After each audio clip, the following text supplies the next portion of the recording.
하나님께서 오늘 우리에게 주시는 말씀은 구약성경 다니엘서 12장 1절에서 13절까지 말씀입니다. 구약성경 1256쪽에 있습니다. 그때 내 민족을 호위하는 큰 군주 미가엘이 일어날 것이요 또 환란이 있으리니 이는 개국 이래로 그때까지 없던 환란일 것이며 그때 내 백성 중 책에 기록된 모든 자가 구원을 받을 것이라. 땅의 티끌 가운데에서 자는 자 중에서 많은 사람이 깨어나 영생을 받는 자도 있겠고 수치를 당하여서 영원히 부끄러움을 당할 자도 있을 것이며 지혜 있는 자는 궁창의 빛과 같이 빛날 것이요 많은 사람을 옳은 대로 돌아오게 한 자는 별과 같이 영원토록 빛나리라. 다니엘아, 마지막 때까지 이 말을 간수하고 이 글을 봉함하라. 많은 사람이 빨리 왕래하며 지식이 더하리라. 나 다니엘이 본즉 다른 두 사람이 있어 하나는 강 이쪽 언덕에 섰고 하나는 강 저쪽 언덕에 섰더니 그 중에 하나가 세마포 옷을 입은 자 곧 강물 위쪽에 있는 자에게 이르되 이 놀라운 일이 끝이 어느 때까지냐 하더라.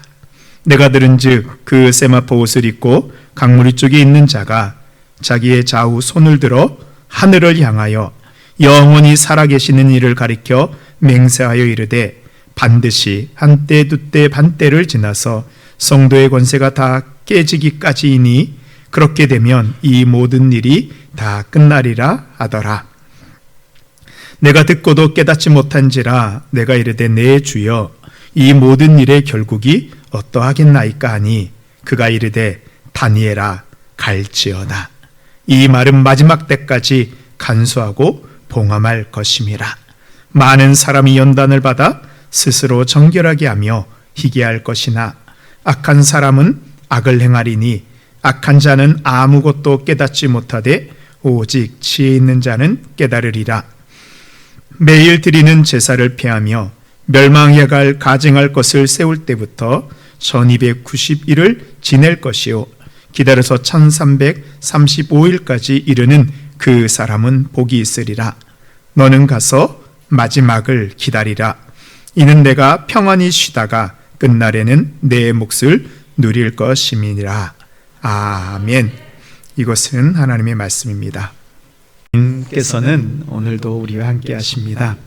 이제 오늘은 우리가 지난 2달 동안 나누었던 이 다니엘서의 마지막 시간입니다. 좀 더 깊이 다루지 못한 그런 아쉬운 마음도 있지만 그동안 어렵게만 느껴졌던 예언서를 통해서 은혜를 받는 것도 큰 기쁨이었습니다. 우리가 다니엘은 제가 첫 시간에 말씀드린 것 같이 꿈의 책입니다. 다니엘이 꿈에서 본 환상은 환상에서 그치지 않고 역사 속에서 다니엘의 삶 속에서 현실 가운데 이루어졌습니다. 다니엘이 꿈에서 받은 말씀은 성경에 기록되어 지금 우리가 읽는 하나님의 말씀이 되었습니다. 꿈이 현실이 되고 환상이 말씀이 되는 것을 통하여서 하나님은 이 땅에서 우리와 함께하고 계신 것을 지금도 보여주고 있습니다. 우리가 다니엘서를 묵상하면서 성경 본문을 대하는 3가지 세계에 대해서도 우리가 알게 되었습니다. 본문 뒤에 있는 성경의 역사적 세계와 본문 속에 등장하는 믿음의 사람들을 통해서 깨달은 그 믿음의 세계, 그리고 본문 앞에 있는 나의 삶의 자리에서 믿음의 선택을 통해 이루어가는 현실의 세계를 보게 되었습니다. 다니엘서에 나오는 환상과 예언은 주전 6세기 바벨론 제국에 의해서 유대가 멸망하는 것부터 시작합니다. 그리고 바벨론을 지나 메데와 바사, 그리고 지금의 페르시아를 지나 알렉산더 대왕이 세운 주전 2세기의 헬라 제국까지 계속 이어지게 됩니다. 오늘 본문은 제가 12장의 말씀을 선택하기는 했지만 사실은 10장부터 12장까지 주전 6세기를 지나 주전 2세기까지 이어지고 있습니다. 이 제국으로 따지면 메데와 바사로부터 헬라 제국까지의 스토리입니다. 우리 먼저 잠깐 본문을 좀 이해하기 위해서 본문 뒤에 있는 그 역사의 세계를 좀 살펴보도록 하겠습니다. 다니엘 10장 1절은 이렇게 시작하고 있습니다. 바사왕 고레스 제3년에, 바사왕 고레스 3년은요 이스라엘 역사 가운데 엄청 중요한 시간입니다.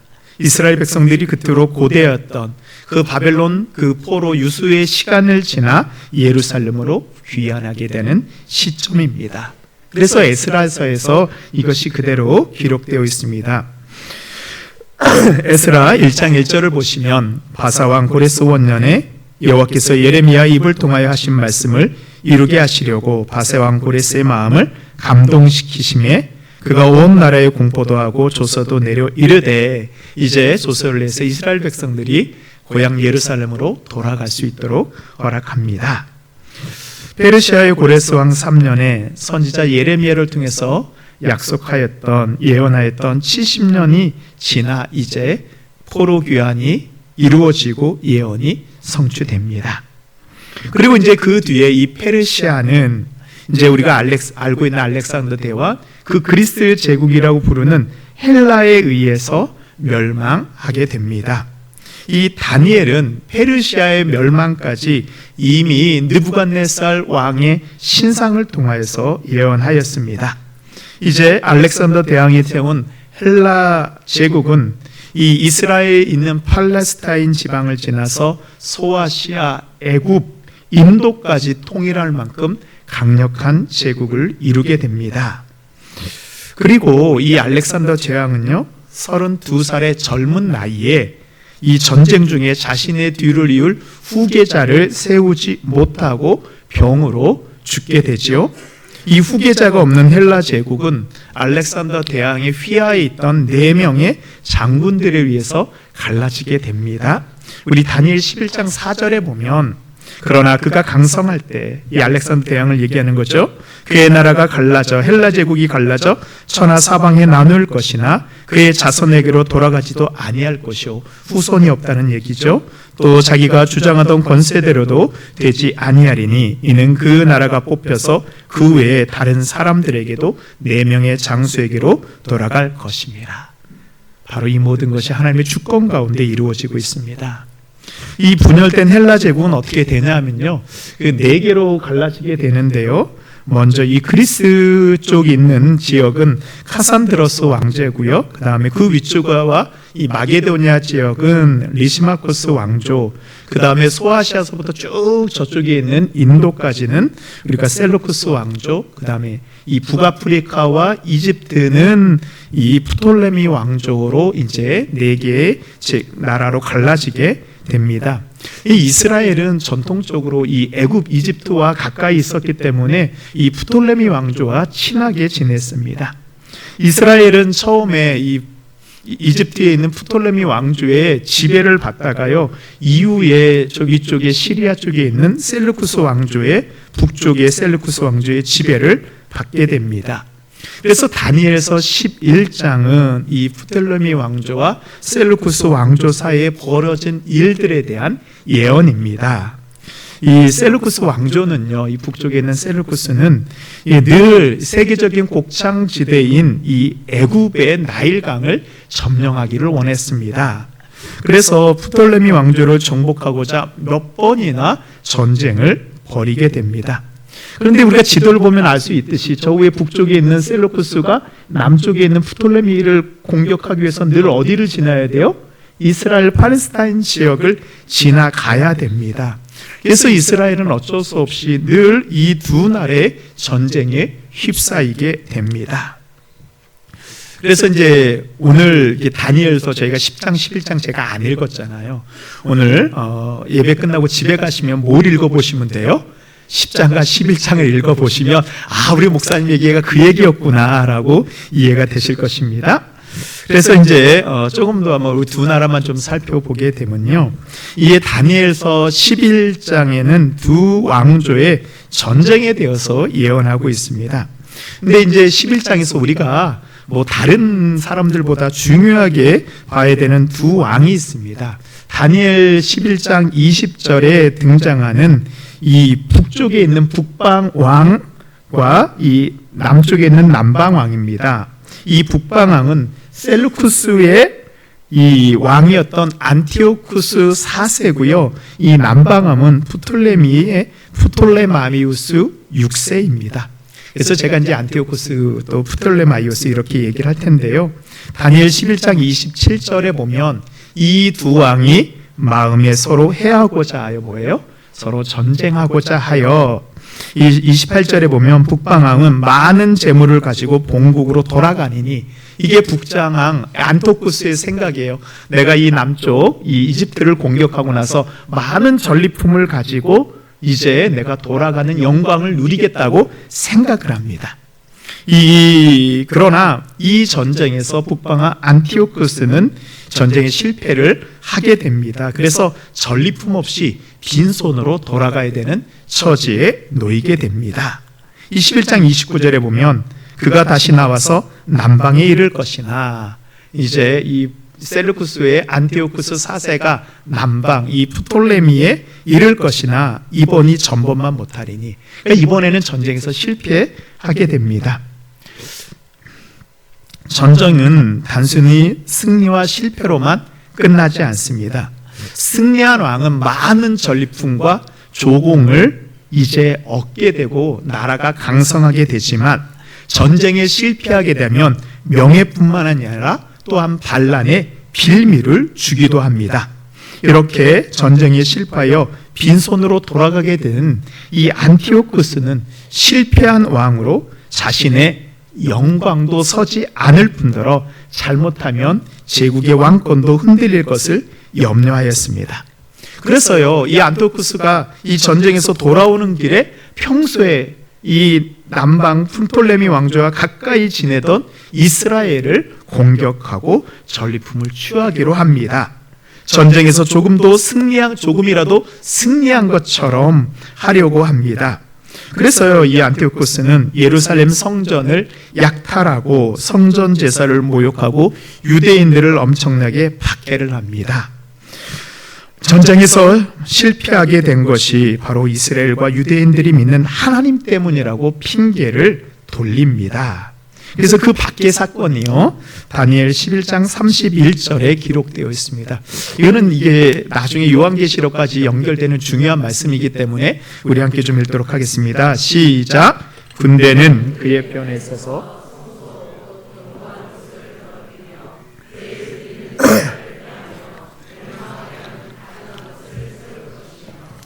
아멘. 그래서 이 안티오쿠스 군대는 예루살렘 성전의 경고한, 즉 거룩한 성소를 훼손하고 매일마다 드리는 이 희생 제사를 드리지 못하도록 폐합니다. 그리고 율법에서 그만 이 부정한 이 돼지 있잖아요. 이거는 부정하기 때문에 제물로 드릴 수 없는데, 그 부정한 제물을 잡아서 예루살렘 성전에 피를 뿌리고 이방 신에게 제사를 드려 이 거룩한 성소를 부정한 곳으로 만들어 버립니다. 이 정도뿐만이 아니고요, 여기 보면 멸망에 가증한 것을 세울 것이며, 이것은 이 그리스인들이 믿던 이 헬라의 주신 이 제우스의 신상을 거룩한 성전 안에 세움으로써 하나님의 성전을 우상의 성전으로 전락시켜 버렸습니다. 근데 이게요, 지금까지 성경 역사 가운데 한 번도 일어나지 못한 가장 큰 박해입니다. 바벨론 제국도의 성전은 무너뜨렸지만 이 정도로까지는 하지는 않았고요, 메세아 바사도 저지르지 않았던 그런 박해였습니다. 한 번도 겪어보지 못한 이 박해 속에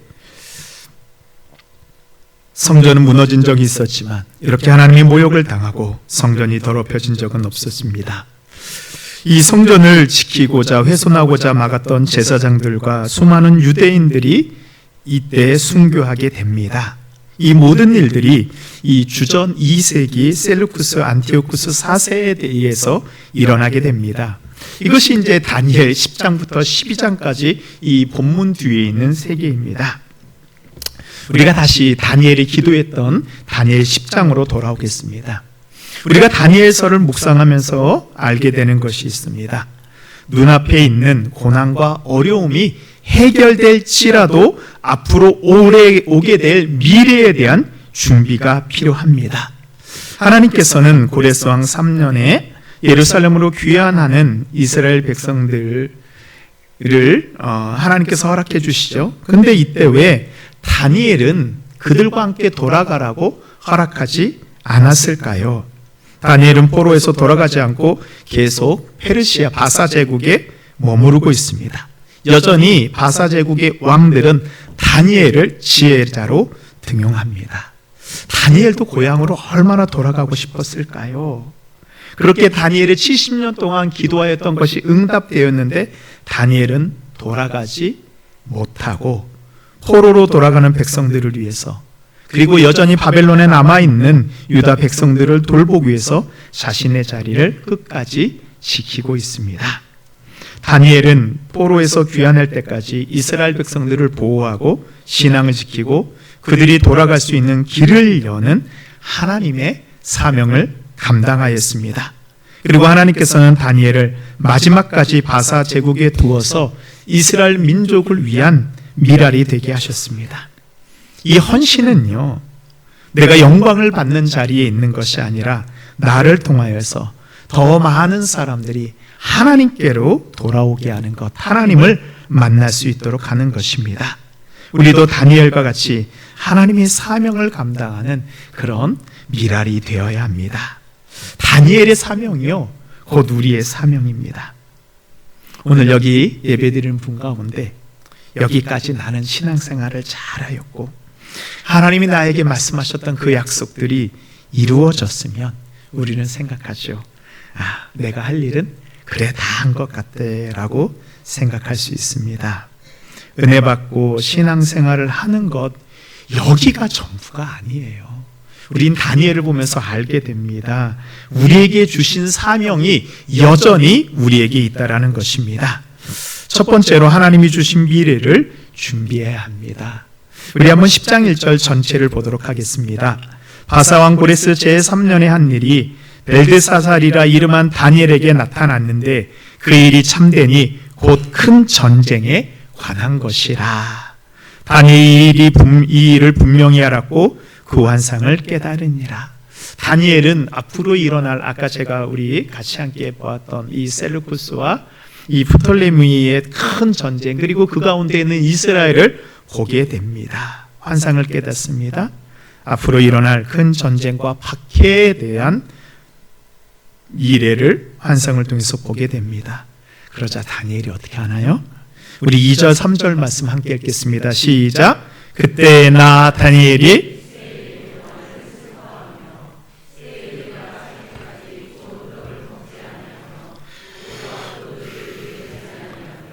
또 기름을 바르지 아니하니라. 아멘. 다니엘 어떻게 해요? 새 이래가 차기까지 슬퍼하며, 이거는 애통하며 기도했다는 모습이죠. 새 이래가 차기까지 좋은 떡을 먹지 하며 고기와 포도주를 입에 대지 아니하며. 다니엘이 금식하였습니다. 또 기름을 바르지 아니하며 자신의 외모를 돌아보지 않았습니다. 새 일에는 한 일에가 7일이잖아요. 그러니까 새 일에니까 3, 7이 21일이 되는 것입니다. 80이 넘은 노 선지자가 21일 동안 금식하며 기도하는 것은 어쩌면 자신의 목숨을 내어놓고 기도하는 것과 같습니다. 그런데요, 다니엘이 21일 동안 이렇게 기도하는 그 이유가 당장 눈앞에 일어날 일도 아니고 먼 미래에 일어날 일에 대한 그 환상을 보고 기도하고 있습니다. 10장 14절입니다. 이제 내가 마지막 날에 내 백성이 당할 일을 내게 깨닫게 하러 왔노라. 이는 이 환상이 오랜 후의 일임이라 하더라. 믿음은요, 눈앞에 있는 것을 보는 것이 아닙니다. 믿음의 사람은 눈앞만 보지 않습니다. 하나님이 보여주신 그 미래를 보는 사람입니다. 믿음의 기도는 현실을 위해서 기도하는 것만이 아닙니다. 하나님이 보여주신 미래가 나에게 현실로 이루어질 것을 믿고 기도하는 것입니다. 다니엘의 삶을 보면요, 그에게 중요한 것이 있습니다. 나의 아니냐, 눈앞의 일들이 아니고요, 하나님의 뜻을 이루어내는 것입니다. 그것을 위해서 다니엘은 1장에서 왕의 산의 진미를 거부하였습니다. 6장에서는 사자굴 속에 들어갔습니다. 다니엘은 하나님께서 자신에게 보여주신 미래가 자신과 자신의 자손들에게 현실로 이루어지는 것을 믿고 준비하였습니다.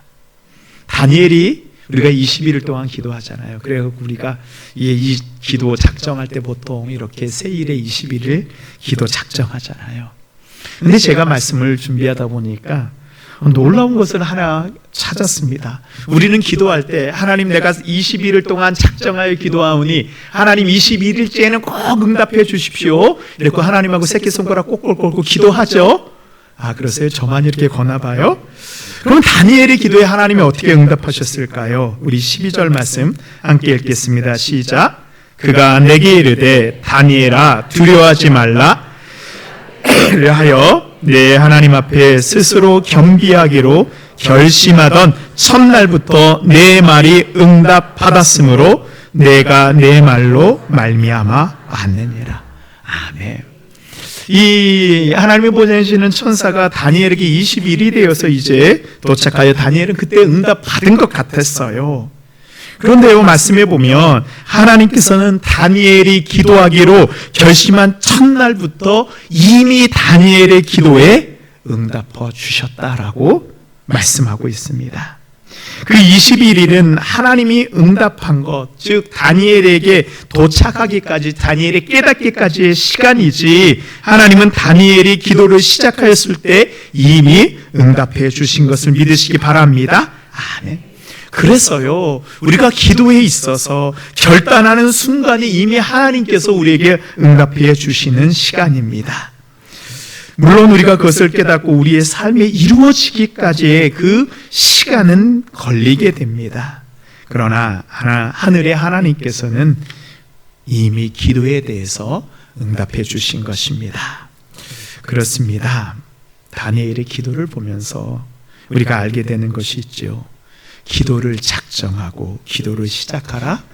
기도가 시작되는 순간 하나님께서는 이미 우리의 기도에 응답하여 주신다라는 사실입니다. 문제는 우리가 하나님의 응답을 신뢰하지 못하고 기도를 시작하는 것조차 주저한다는 것입니다. 내가 기도를 해야 되나? 기도한다고 하나님 응답해 주실까? 우리 교회는 이번에 고난주간 특별 저녁 기도회를 우리가 작정하였습니다. 그래서 오늘 말씀에 비추어 보면요, 우리가 기도를 작정한 순간부터 하나님께서는 역사하시고요, 우리가 기도에 참석하기로 결단하는 순간 이미 우리의 기도가 응답된 것을 믿습니다. 아멘. 저는 이번 기도에 하나님께서 4가지로 우리를 새롭게 하실 것을 저는 기대하고 있습니다. 먼저는 쉼입니다.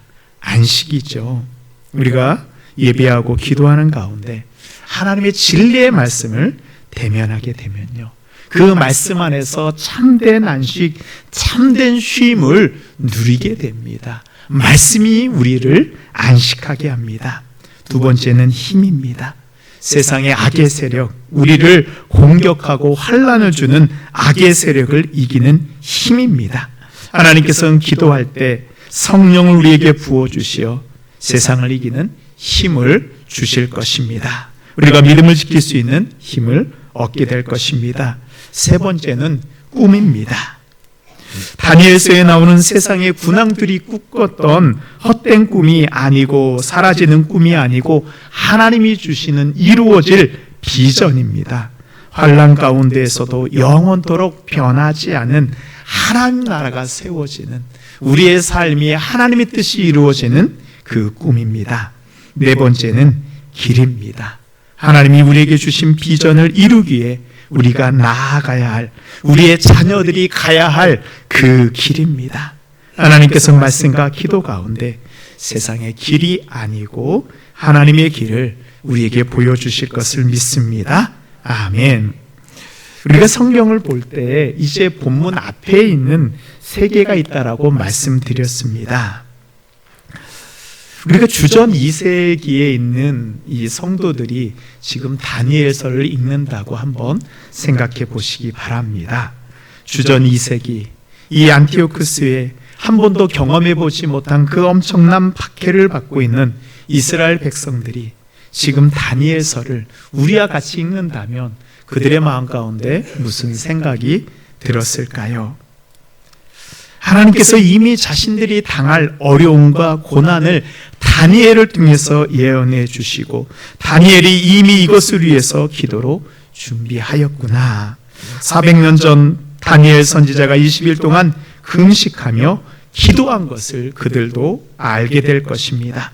이들도 다니엘같이 금식하며 기도하였을 것입니다. 환상이 기도를 통해 현실이 되고 자신들의 기도가 응답될 것을 믿었습니다.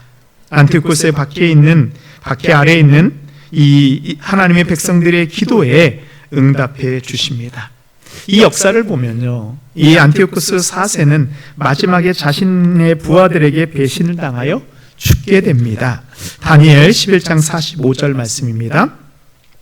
그가 장막 궁전을 바다와 영화롭고 거룩한 산 사이에 세울 것이나, 이 안티오쿠스 4세가 이 엄청난 부를 누리와 영화를 누릴 것이나 그의 종말이 이르리니 도와줄 자가 없으리라. 하나님께서는 그가 세운 모든 것을 허무시고 심판하십니다. 안티오쿠스는 마지막에 자신을 도와주는 사람 없이 쓸쓸하게 종말을 맞게 됩니다. 이렇게 다니엘의 기도는 사라지지 않고 400년이 지나 그 엄청난 박해 가운데 있는 이스라엘 백성들의 소망의 문을 열게 해 주십니다. 성도 여러분, 지금 나의 기도가 응답되었다고 해서 우리의 기도가요 멈추는 것이 아닙니다. 하나님이 보여주시는 그 미래를 준비하며 우리는 기도해야 됩니다. 어떠한 환난과 고난을 우리에게 닥쳐올지라도 하나님께서 우리를 보호하고 구원해 주실 것을 믿으며 기도로 준비할 때 우리의 기도는 장차 이루어질 하나님의 응답이 될 것을 믿습니다. 아멘. 두 번째로, 환난 가운데 믿음을 지키는 자, 하늘의 별과 같이 영원히 빛나게 됩니다. 이 다니엘서는 이 주전 6세기 바벨론에 포로된 이스라엘 백성으로부터 시작해 주전 2세기 안티오쿠스의 박해를 받는 이스라엘 백성이나 지금 우리에게도 똑같이 말씀하고 있습니다. 우리 다니엘 12장 1절 말씀 제가 읽도록 하겠습니다. 그때 내 민족을 호위하는 큰 군주 미가엘이 일어날 것이요 또 환란이 있으리니 이는 개국 이래로 그때까지 없던 환란일 것이며 그때 내 백성 중 책에 기록된 모든 자가 구원을 받을 것이라. 본문을 조금 설명드리면 이 큰 군주 미가엘은 하나님의 백성을 지키기 위해서 보내주시는 하나님의 특별한 존재입니다. 그리고 이제 우리에게는 이 땅이 창조된 이후로 그때까지 없었던 엄청난 환란이 우리에게 오게 될 것인데, 그 환란의 때에 하나님의 책에 기록된 모든 자는 구원을 받게 될 것이라는 약속의 말씀입니다.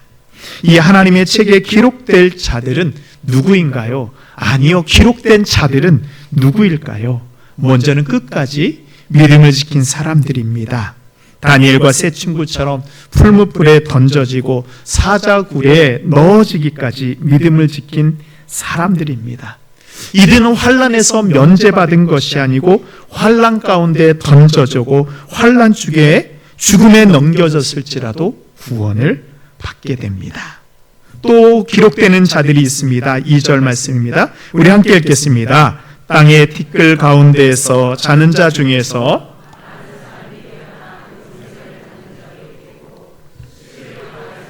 영원히 부끄러움을 당할 자도 있을 것이며, 성경은 우리에게 분명히 말씀하고 있습니다. 하나님의 심판에 의해서 의인과 악인의 운명이 결정되고 영원한 생명을 누리는 자가 있고 영원한 수치를 당할 자가 있을 것입니다. 이 다니엘서는요, 놀랍게도 구약성경에서 부활을 직접적으로 말씀하고 있습니다. 사실 구약성경은 부활에 대해서 희미하게 말하고 있지 직접적으로는 잘 드러내지 않습니다. 그러나 다니엘서는 그 엄청난 환란을 당하는 자들을 위해서 하나님의 환상 가운데 땅의 티끌과 같이 죽었던 성도들이 다시 깨어나 하나님의 나라에 들어가 영생을 누리는 것을 확증해 주고 있습니다. 그리고 악인들은 지옥에서 영원토록 심판의 고통을 받는 것을 보게 합니다. 이 세상에 자신이 보지 못했다고 해서 하나님이 없고 천국과 지옥이 없다고 말하는 사람처럼 어리석은 자가 없습니다. 많은 사람들은요, 자신이 보지 못했으면 알지 못한다고 해서 인정하지 않으려고 합니다. 부활을 믿지 않습니다. 그러나 예수님께서는 십자가 위에서 부활하시어 우리의 믿는 자들의 첫 열매가 되셨습니다. 다니엘이 본 부활은 예수 그리스도의 부활이요 마지막 날에 이루어질 성도의 부활입니다. 그래서 이제 다니엘서 12장은요 그 주전 2세기를 넘어서서 온 세상 마지막 때까지를 예언하고 있습니다. 즉 우리에게도 여전히 다니엘서의 말씀은, 그 예언은 유효하다는 것입니다. 그 마지막에 성도의 운명을 가르는 것이 있는데 바로 지혜라고 말하고 있습니다. 우리 다니엘 12장 3절 함께 읽도록 하겠습니다. 시작. 지혜 있는 자는 궁창의 빛과 같이 빛날 것이요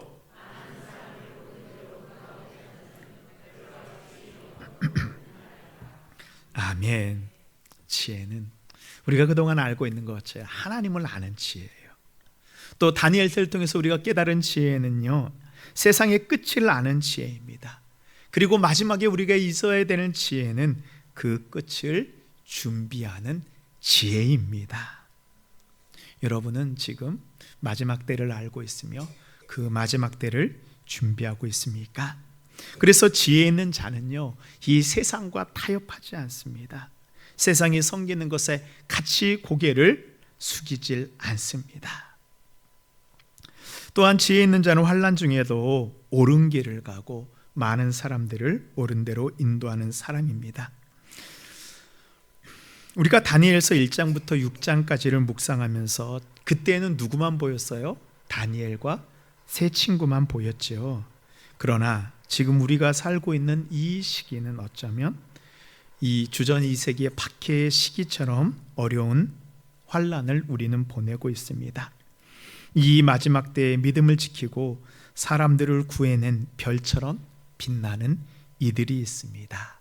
바로 지혜로운 사람들입니다. 다니엘 11장 33절 말씀을 보면 백성 중에 지혜로운 자들이 많은 사람들을 가르칠 것이나 그들이 칼날과 불꽃과 사로잡힘과 약탈을 당하여 여러 날 동안 몰락하리니. 이들은 다시 없을 정도의 큰 환난 가운데에서도 다시 없을 믿음으로 그 환난의 때를 살아낸 사람들입니다. 이들은 그 환난 가운데 어떻게 해요? 많은 사람들을 가르칩니다. 믿음의 다음 세대를 철저히 양육하였습니다. 세상 속에서 믿음의 자녀를 양육하기 어려울지라도요 우리는 이것을 포기해서는 안 됩니다.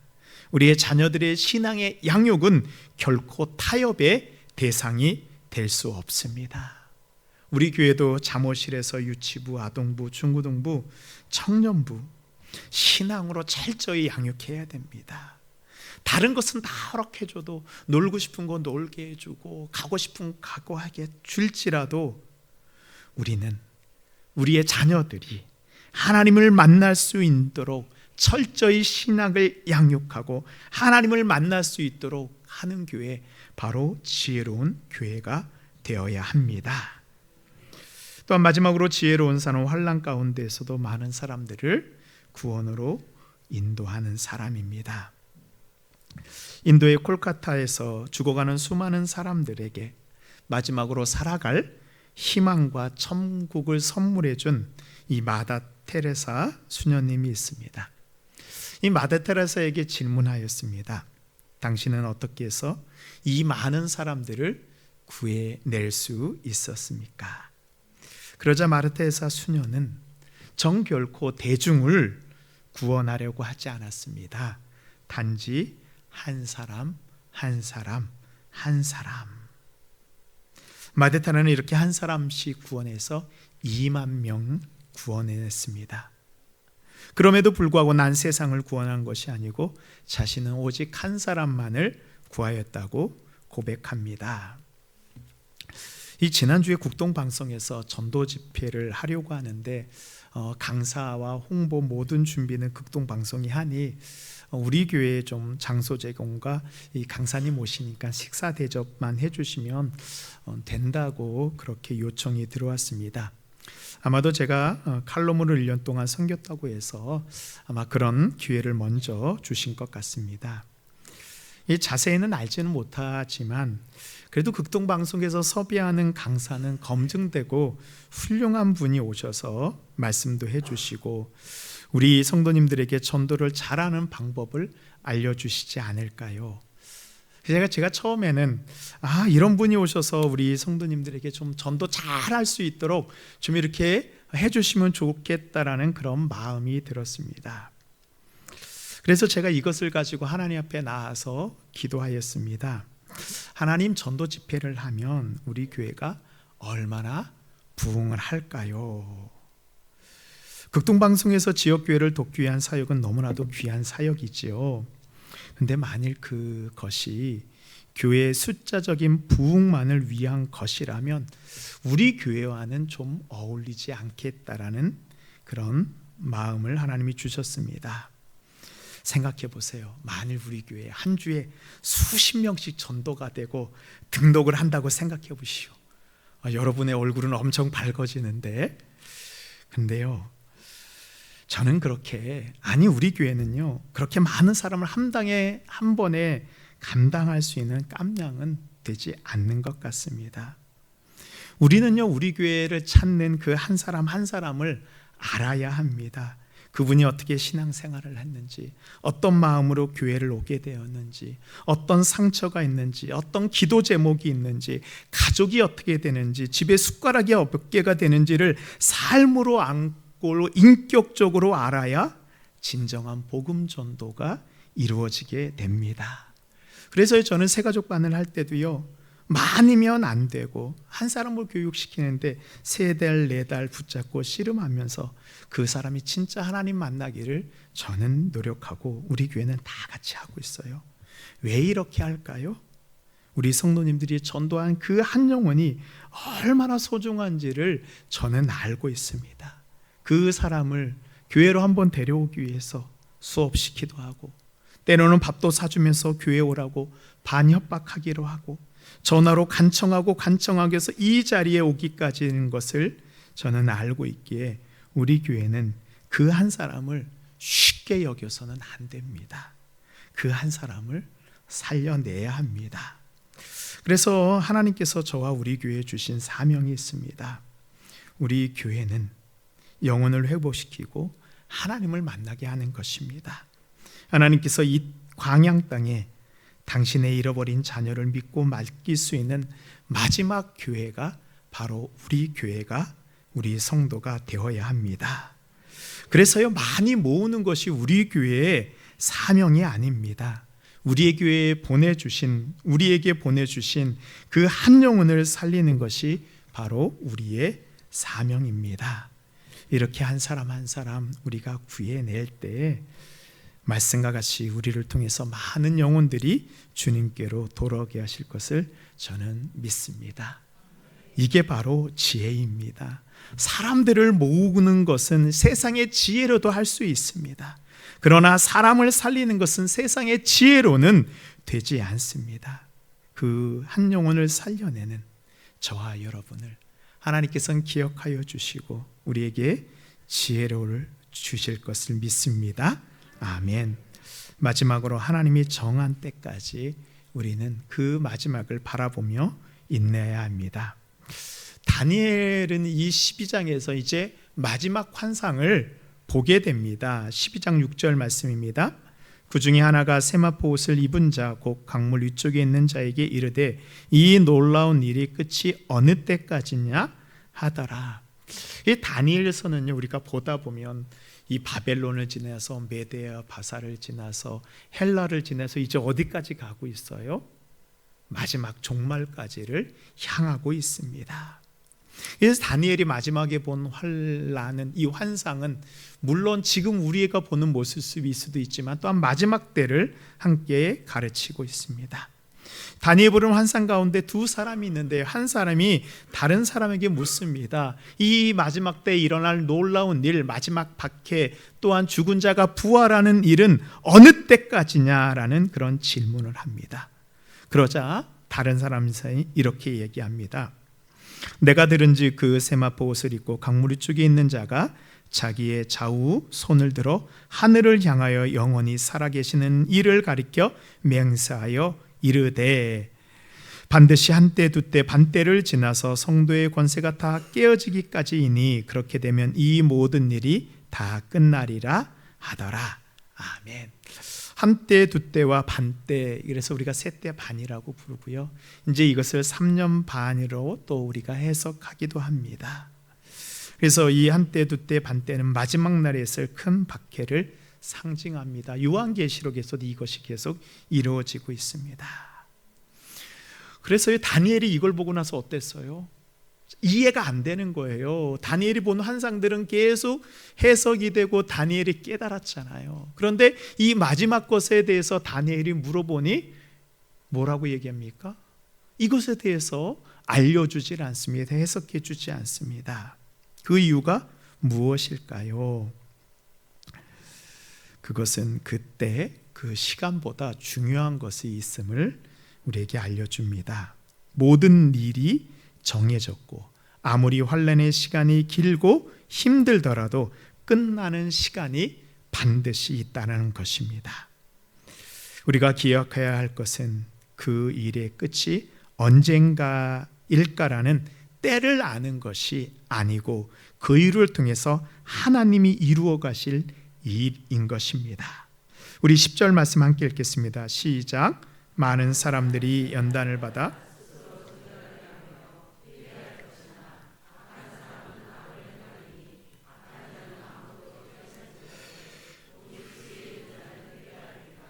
아멘. 많은 사람이 연단을 받아. 많은 사람 가운데 우리는 포함되지 않을까요? 아니요, 바로 우리입니다.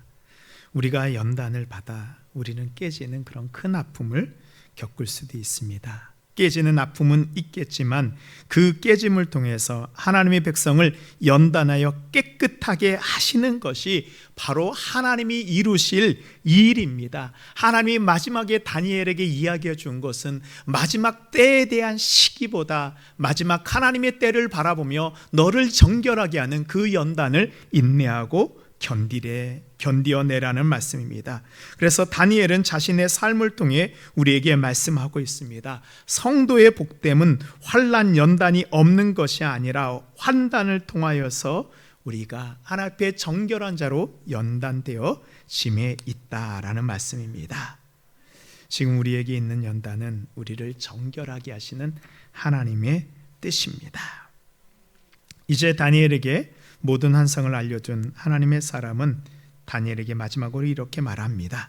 우리 13절 말씀 함께 읽겠습니다. 시작.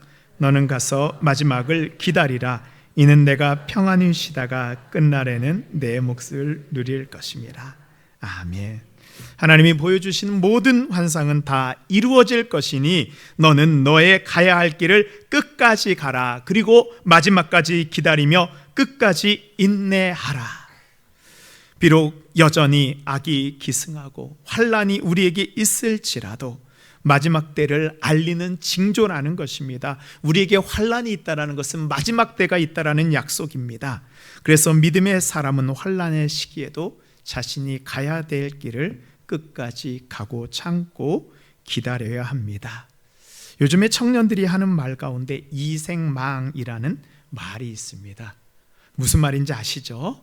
대학도 취업도 결혼도 쉽지 않은 현실 가운데 이번 생은 망했어라는 자조적인 표현입니다. 그러나 다니엘은 지금은 망한 것 같이 보여도 끝까지 버티라라고 우리에게 말하고 있습니다. 다니엘은 10대에 나라가 멸망하고 자신은 포로로 끌려왔습니다.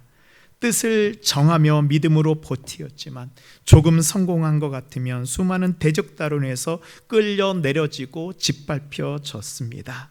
왕조가 바뀌고 역사가 흐를 때마다 자신의 자리가 사라지기도 하고 자신의 자리가 나타나기도 하였습니다.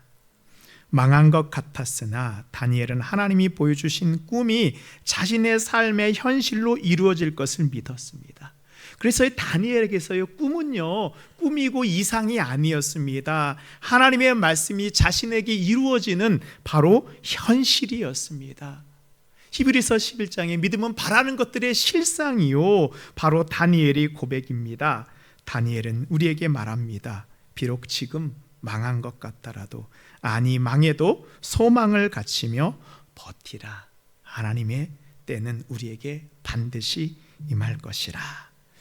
신앙의 기다림에는요, 인내가 있어야 합니다. 기대하며 기다리고 인내하며 기다리는 것이 신앙입니다. 그래서 기다림은 믿음이 없이는 불가능합니다. 우리가 그냥 기다릴 수 있을까요? 아니요, 절대로 못합니다. 하나님이 나와 함께 하시고 이루어지신다는 믿음이 있어야 가능합니다. 그래서 예수님께서 누가복음 18장에서 이렇게 말씀하셨습니다. 우리 함께 읽겠습니다. 내가 너희에게 이르노니 속히 그 원을 풀어주시리라. 그러나 인자가 올 때 세상에서 믿음을 보겠느냐 하시니라. 아멘. 주님께서 마지막 때에 우리에게 찾는 것은 믿음입니다. 어떤 일이 있어도 세상에 타협하지 않는 믿음, 순결한 믿음, 순교를 각오하는 믿음, 순종하는 믿음입니다. 우리의 신앙을 위협하는 박해 속에서 우리의 신앙을 지키는 뜻을 정한 나의 소신, 내가 하나님의 자녀라는 우리의 정체성이 흔들려서는 결코 안 됩니다. 신앙을 갖는다는 것은 하나님이 보여주시는 뜨거운 꿈을 통하여 하나님의 뜻을 알고 그 때를 알고 그 때가 이루어질 것을 신뢰하는 사람입니다. 하나님이 우리에게 찾는 믿음이 있습니다. 하나님이 여러분에게 바라는 믿음이 있습니다. 다니엘서는요, 이상이나 예언을 보는 것이나 단순히 해석하기 위해서 우리에게 주신 책이 아닙니다. 하나님이 우리에게 주시는 꿈과 비전이 우리의 삶의 현실 가운데 이루어질 것을 신뢰하는 믿음으로, 그 믿음이 가득 탄 신실한 신앙을 가지는 것입니다. 사랑하는 성도 여러분, 기도하며 하나님을 기대하십시오. 환난 가운데에서도 뜻을 잃어버리지 마시고 인내하십시오. 인내하며 믿음의 길을 나아가십시오. 더 이상 꿈이 아닌 우리의 삶 가운데 영원히 변하지 않는 하나님의 나라가 세워져 가는, 하나님의 나라의 별과 같이 빛나는 우리 모든 성도님들이 바로 다니엘서의 주인공이 될 것을 믿습니다. 아멘.